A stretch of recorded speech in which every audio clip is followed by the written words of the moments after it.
Salut tout le monde, si vous êtes des habitués de la chaîne ou que vous avez regardé tout simplement les dates des publications des vidéos, vous aurez remarqué que mis à part les replays Twitch, ça fait un petit bout de temps que j'ai pu poster de nouveaux contenus sur la chaîne. Il y a deux raisons principales. La première, c'est que je suis souvent sur Twitch.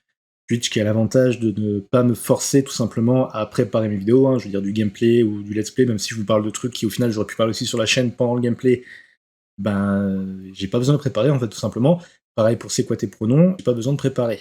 Tout simplement puisque c'est des interviews et que de toute façon, les interviews dépendant des invités, tout simplement, je peux pas vraiment préparer. Par contre, il y a également une seconde raison, qui est un peu la raison qui revient très régulièrement sur la chaîne, si vous la suivez encore une fois, ou si vous la suivez pas, je vais vous expliquer. C'est que je suis neuroatypique. Neuroatypique, qu'est-ce que ça veut dire? C'est simplement que par rapport à une personne valide, mon cerveau a des pets. Et ça faisait quelque temps que je réfléchissais justement comment transformer cette espèce de handicap que j'ai, puisque c'est un handicap, en quelque chose d'un peu plus constructif. Et je me suis dit tout simplement que j'allais essayer de faire une série de vidéos dans lesquelles justement je vais vous expliquer le dit handicap.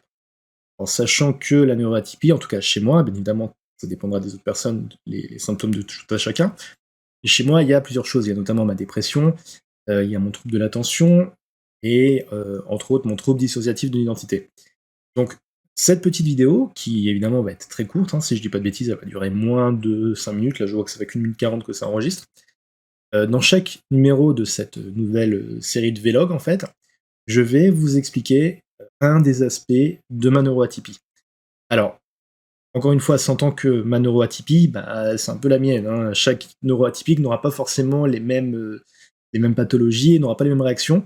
Mais oui, voilà, comme dit, je voulais un peu faire des vidéos dans l'esprit de celles que j'ai fait il y a une paire d'années sur les choses qu'on disait un neuroatypique et entre guillemets, comment y répondre. Et j'avais envie justement de faire quelque chose de constructif là-dessus, encore une fois.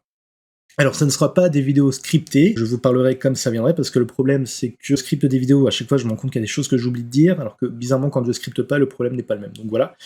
Donc, dans cette vidéo-là, je vais pas vraiment commencer à vous en parler, là, c'est juste une vidéo de présentation. Et tout simplement, on va dire, je vais essayer de faire un rythme peut-être toutes les semaines, toutes les 2 semaines, je sais pas, puisque assez, assez ironiquement, ça va justement dépendre de l'état de ma neuroatypie. Donc vous allez avoir des petites vidéos qui dureront peut-être 2, 3, 5 minutes, je sais pas, qui vous expliqueront à chaque fois un aspect de la neuroatypie et surtout comment moi je la vis. Alors si jamais vous avez des questions dans les commentaires, n'hésitez pas, ça peut être une occasion d'y répondre dans des vidéos, pourquoi pas même faire tout un petit truc à chaque fois où je réponds à vos questions s'il y en a. Et puis voilà, je vous avoue que je me fais un peu dessus avec ce projet parce que non seulement ça fait longtemps que j'ai plus fait de vidéos, mais en plus c'est quand même quelque chose qui est assez important pour moi, puisque ça occupe une grosse partie de ma vie comme vous le savez peut-être. Donc voilà, je vous dis au revoir déjà pour cette vidéo-là. Je vous dis rendez-vous dans quelques jours probablement pour le premier vrai épisode. Et puis, comme on est encore au moment où j'enregistre en janvier, je vous souhaite une bonne année, même si ça fait très bizarre puisque dans 2 jours on sera en février. Mais voilà, à très bientôt pour la suite des vlogs, et puis j'espère que vous serez avec moi dans ce projet qui, encore une fois, compte beaucoup pour moi. Prenez soin de vous les gens, bisous!